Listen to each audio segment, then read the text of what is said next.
Passenger stand இதெல்லாம் பர்டிகுலராக check பண்ண சொன்னோம். அப்படி அதே மாதிரி சிசிடிவி ஃபுட்டேஜ் எல்லாம் பார்த்ததில் சில குற்றவாளிகளோட அடையாளங்கள் தெரிஞ்சது. அதை வச்சு நேற்று சென்னை ஏர்போர்ட்டில் 2 பேரை பிடிச்சோம். அவங்க கொடுத்த தகவல் படி இன்னொரு குற்றவாளி நம்ம சென்ட்ரல் ரயில்வே ஸ்டேஷன்லேருந்து ஓங்கோலை நோக்கி போயிட்டு இருந்தவனை ஓங்கோலில் ஆர்பிஎஃப் உதவியோட பிடிச்சோம். இந்த 3 குற்றவாளிகளை பிடிச்சி நடந்த 6 செயின் பறிப்பு கொள்ளைகளிலும் பறி கொடுக்கப்பட்ட அத்தனை நகைகளையும் மீட்டிருக்கிறோம்.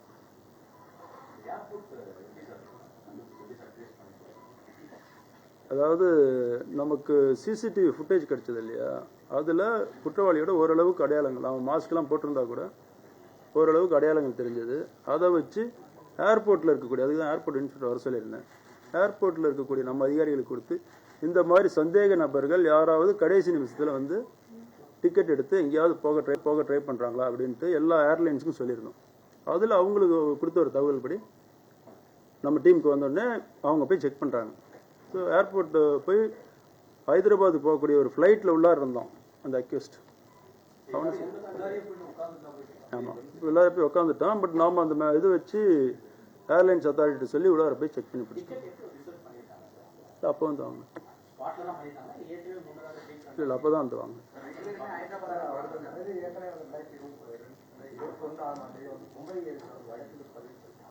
ஆமாம் இந்த 3 பேருமே பார்த்தீங்கன்னா ஈரானிய கொள்ளையர்கள்னு சொல்லக்கூடிய மும்பை பேஸ்டு. மும்பைனா மும்பை, அது பக்கத்தில் வெஸ்ட் தானே, இந்த பக்கம் வந்து பிதர்னு சொல்லிட்டு கர்நாடகா மாவட்டம். இந்த மாதிரி ஈரானிய கொள்ளையர்கள் வந்து நிறைய இடங்கள்ல இருக்கிறாங்க. அவங்களோட மெயின் செட்டில்மெண்ட்டு மும்பை.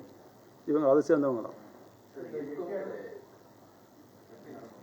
என்கவுண்டர் அது ஒரு குற்றவாளி நைட் அவங்க அந்த குற்ற செயலில் ஈடுபட்ட பைக்கு எடுக்கிறதுக்கு நம்ம டீம் கொண்டு போகும்போது அதில் வந்து போலீஸை தாக்கி தப்பிக்க பார்த்துருக்குறோம். அந்த டைம் நடந்தது. அந்த பிஸ்டல் வந்து அவனோட வண்டியில் வச்சிருந்தோம், அந்த 2 வீலரில். அதாவது நமக்கு இப்போ இது வரைக்கும் வந்த தகவல் படி மும்பை போலீஸ்லாம் கேட்டதில் இந்த கேங் வந்து பெரிய கேங்கு. 50க்கு மேற்பட்ட குற்ற வழக்குகள் இந்த குற்றவாளி மேலே இருக்குதுன்ட்டு அங்கே இருக்கக்கூடிய பாப்புலரான நியூஸ் பேப்பர்லாம் வந்திருக்கு. தமிழ்நாட்டில் செக் பண்ணோம், என்கொயரி பண்ணோம். 8 இடங்கள் 6 இடத்துல 2 பேர் இல்லை. இது வரைக்கும் நம்ம பிடிச்ச அந்த 3 குற்றவாளிகளும் கிடைச்ச தகவல் படி பார்த்தா லோக்கல் சப்போர்ட் இல்லை. ஒருத்தர் அட்வான்ஸாக வந்து சில ஏற்பாடுகளை இங்கே செய்கிறோம். பைக் வந்து கர்நாடகா ரெஜிஸ்ட்ரேஷன், பிதர் மாவட்டத்தை சேர்ந்தது. அது அங்கே திருடப்பட்டதால் அவனோட வாங்கப்பட்ட வண்டியான்னு செக் பண்ணிட்டு.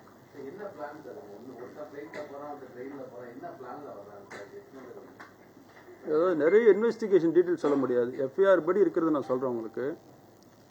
2 குற்றவாளியுமே நேற்று காலையில் தான் வரான்.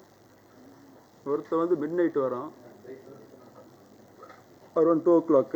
இன்னொருத்தர் மார்னிங் 4 மணிக்கு. 2 பேரும் வந்து ஃப்ளைட்டில் வந்து ஏர்போர்ட்டில் இறங்கி வெளியே வந்து அவனுக்காக இங்கே வெயிட் பண்ணிட்டு இருக்கக்கூடிய 3வது குற்றவாளி. உட்காருங்க. 3வது குற்றவாளி வச்சிருக்கிற பைக் எடுத்துட்டு போறாங்க.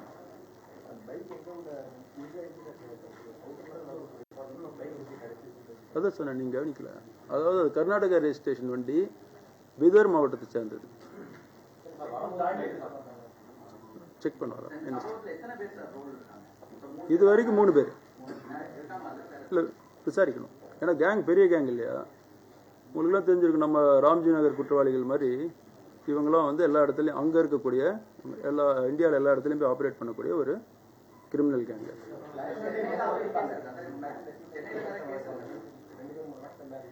அதான் விசாரிச்சுட்டு இருக்கிறோம். இது வரைக்கும் சென்னையில் வந்து அவங்க ரொம்ப அதில் ஒருத்தன் வந்து ரொம்ப ஃபெமிலியராக அந்த ரோட்ஸ் எல்லாம் போகிறத பார்க்கும்போது ஏற்கனவே வந்துருக்கிறதுக்கு வாய்ப்பு இருக்குது. விசாரணையில் தெரியும்.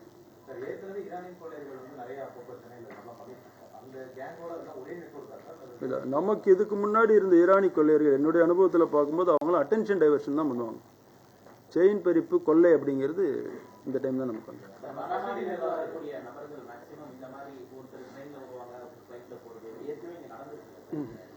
இப்போ இதுல என்கவுண்டர் செய்யப்பட்ட நபர் வந்து தாம்பரத்துல ஒரு கேஸ் இன்வால்வ் அது மீதி இருக்கக்கூடிய குற்றவாளிகள்ட்ட நம்ம விசாரிப்போம் இல்லையா, மற்ற டிஜிட்டல் எவிடன்ஸ்லாம் பார்க்கும்போது இப்போதைக்கு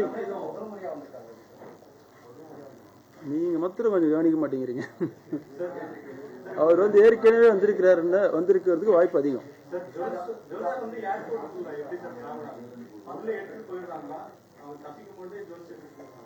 இல்லை, அந்த 3 பேர் பிரித்து எடுத்துகிட்டு போகிறாங்க இல்லையா. இப்போ அந்த ஓங்கோலில் பிடிச்ச குற்றவாளி இப்போ வந்துட்டு இருக்கிறான். இன்னும் கூடிய இதில் நம்ம டீம் கொண்டு வந்துட்டு இருக்கிறாங்க. இன்னும் கொஞ்ச நேரத்தில் வந்துடுவான் சென்னைக்கு. அவன்கிட்ட ஒரு சில நகைகள் இருக்குது.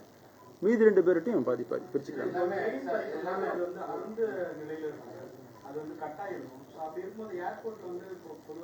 ஏர்போர்ட்ல இந்த மாதிரி சின்ன சின்ன நகை எடுத்துட்டு போறதா செக் பண்ணணும். அது தெரியல, ஏர்போர்ட்ல கேட்டு சொல்றேன். மொத்தம் 6 செயின் பார்த்தீங்கன்னா மொத்தம் 26 சவரன் எல்லாமே ரெக்கார்டு. இதுல ஒரே ஒரு நமக்கு இதுல ஒரு பெண்மணி மொத்தம் ஒரு 65 வயது பெண்மணி இந்த செயின் அக்கும் போது கீழே விழுந்ததுல அடிபட்டு ஹாஸ்பிட்டல் இருக்கிறாங்க.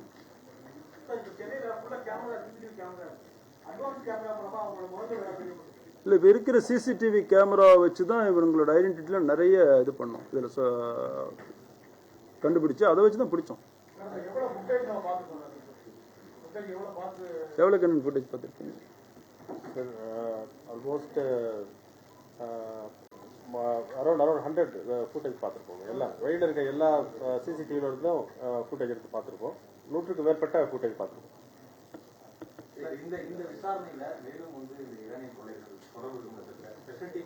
கண்டிப்பாக போவோம்.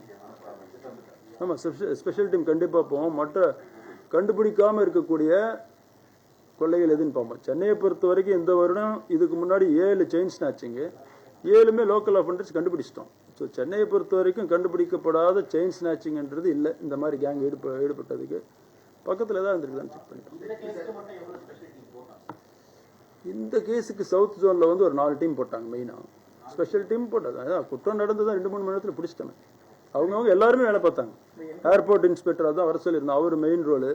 இன்ஸ்பெக்டர் பாண்டியன்றவர் நல்ல ஒர்க் பண்ணி சிஎஸ்எஃப் ஏர்லைனர்ஸ் எல்லாருக்கும் இது பண்ணி, ஏன்னா உள்ளாரப்பையும் அந்த அக்யூஸ்ட் நம்ம எடுக்கும்போது கூட இருக்கக்கூடிய பேசஞ்சர்ஸுமே கொஷின் பண்ணுவாங்க இல்லையா. அப்போ அவங்களுக்கு எக்ஸ்பிளைன் பண்ண வேண்டியது இருந்தது. பண்ணி நம்மகிட்ட இருக்கக்கூடிய எவிடன்ஸ் எல்லாம் காமிக்கும் போது எல்லாமே நமக்கு சப்போர்ட் பண்ணி அவனை டீபோர்ட் பண்ணுறதுக்கு ஹெல்ப் பண்ணாங்க. போலீஸ்க்கு யாருக்கு ஆயலாம்?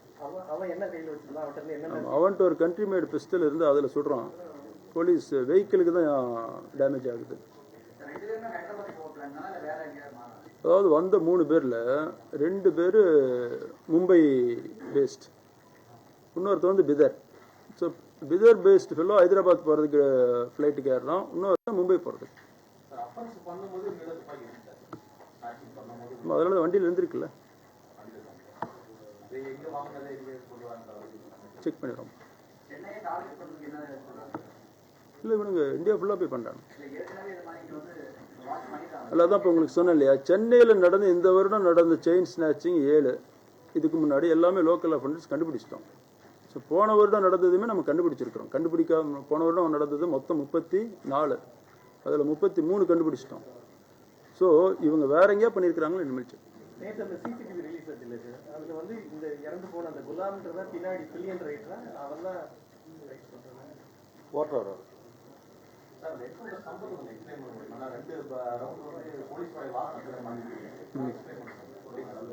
சம்பவம் நடக்கும்போது நான் இல்லை, இருந்தாலும் இவங்க சொன்னதை வச்சு பார்க்கும்போது அவன் வந்து எடுத்து சுடுறான், 2 ரவுண்டு சுடுறான். அது போலீஸ் மேலே படாமல் போலீஸோட வாகனம் பொலிரோ வாகனத்தில் படுது.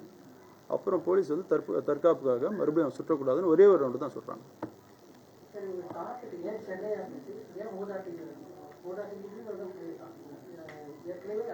அதாவது நீங்கள் நான் சொன்னதை கவனிச்சிருந்தீங்கன்னா தெரியும். மார்னிங் 4 o'clock வரோம், 4:15 ஒரு ஃப்ளைட்டில் வரோம். நாங்கள் இறங்கி வெளியே வந்து 6 o'clock அஃபென்ஸ் இல்லையா, அஃபென்ஸ் பண்ணி முடிச்சுட்டு மறுபடியும் 10 o'clockலாம் ஏர்போர்ட் போயிட்டு ஏதோ ஒரு பர்டிகுலர் அதுக்கு வர்ற மாதிரி வந்து இறங்கி இதை பண்ணிட்டு போயிடுறாங்க. நம்ம சென்னையை விட்டு போயிருந்தால் அவங்கள போய் பிடிக்கிறது கஷ்டம். அந்த ஏரியாலாம் இவங்க சொல்லக்கூடிய அந்த அம்பிவேலி ஏரியான்றது இந்த கேங் இருக்கிற இடங்க ஜென்ரலாக உள்ளார போய் யாரையும் அரெஸ்ட் பண்ணுறதுன்றது கொஞ்சம் கஷ்டம்னு சொல்கிறாங்க. இல்லை, ஒரு சின்ன பேக் வச்சிருக்கிறாங்க, அதில் ட்ரெஸ் சேஞ்ச் பண்ணுறாங்க, பட் ஷூ சேஞ்ச் பண்ணல. ஷூ ஒரு முக்கியமான காரணம். நாங்கள் ஐடென்டிஃபை பாண்டியன் அவர் முக்கியமாக ஐடென்டிஃபை பண்ணாரு சொன்னீங்க. பைக்கில் போகும்போது ஒரு ட்ரெஸ் போட்டிருந்தா, அதே ட்ரெஸ் அங்கே உள்ள இருக்கும் போதும் இருந்ததா? இல்லை, அது ட்ரெஸ் அவனுக்கு பொதுவாக மாற்றுவானுங்கன்னு எங்களுக்கும் தெரியும். பட் ஷூ மாற்றுறதுக்கு வாய்ப்பு இல்லைன்ட்டு ஷூ வச்சு பார்த்தோம். பைக் வந்து பிதர்லேருந்து, Bhitar registration, Karnataka registration check பண்ணாங்க, கொண்டு வந்துருக்காங்க. அதில் ஒன் ஆஃப் த அக்யூஸ்ட் வந்து பிதர் தானே, அவன் கொண்டு வந்து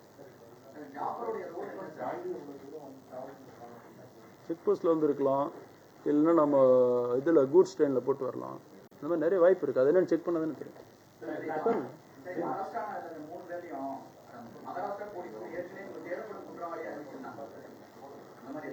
இல்லை, இவனுங்க மேலே வழக்குகள் இருக்குது. இந்த மாதிரி ஒரு கேங், ஒரு 20 பேர் கேங் ஐடென்டிஃபை பண்ணி வச்சிருக்கிறாங்க. இதில் வந்து நம்ம இப்போ இந்த குற்ற சம்பவத்தில் ஈடுபட்ட அந்த ஜாஃபர்ன்றவன் 3வது டாப் 3ல இருக்கான்.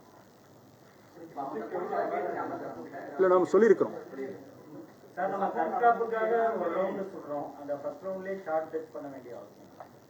அது சுடக்கூடிய அதிகாரியோட இதை பொறுத்து, கேமை பொறுத்து இருக்கு இல்லையா.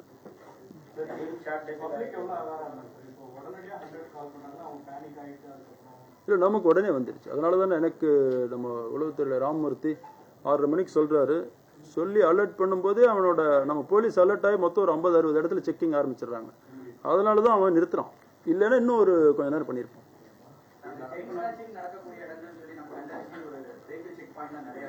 மார்னிங் வந்து ஆன்டி ஸ்நாச்சிங் பெட்ரோல்னு போடுறோம். நம்ம அந்த ஆன்டி ஸ்நாச்சிங் பெட்ரோலில் நம்ம அலர்ட் பண்ணி விட்டோம் காலையில். அதுவும் ஒன் ஆஃப் த ரீசன் வந்து இவனுங்க சீக்கிரம் இவனுங்களோட திட்டத்தை வந்து முடிச்சுக்கிட்டு ஏர்போர்ட் போகிறாங்க. ஏர்போர்ட் ஆரம்பிக்கும் போது ஒருத்தர் கேட்டார், இவனுங்க ரிட்டர்ன் ஃப்ளைட்லாம் புக் பண்ணுறதில்ல, இவங்க வேலை முடிஞ்சோடனே போய் ஃப்ளைட்டு டிக்கெட் வாங்கிட்டு போகிறாங்க.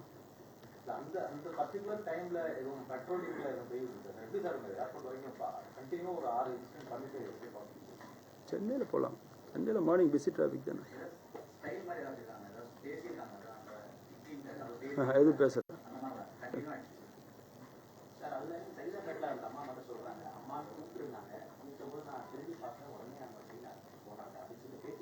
சரி, அது தெரியல, செக் பண்ணு. அது செக் பண்ணணும், இன்வெஸ்டிகேட் பண்ணி. ஃபர்ஸ்ட் சைதாப்பேட் 6 மணிக்கு, அடுத்து தான் திருவான்மையூர், கடைசியாக முடிக்கிறது கிண்டி.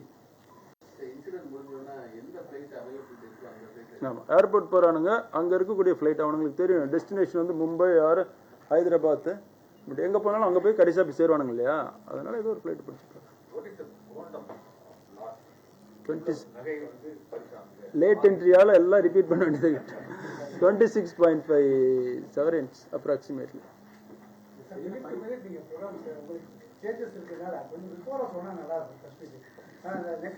இந்த ராமமூர்த்தி கேளுங்க, அவர்கிட்ட காலையில சொல்லிட்டேன்.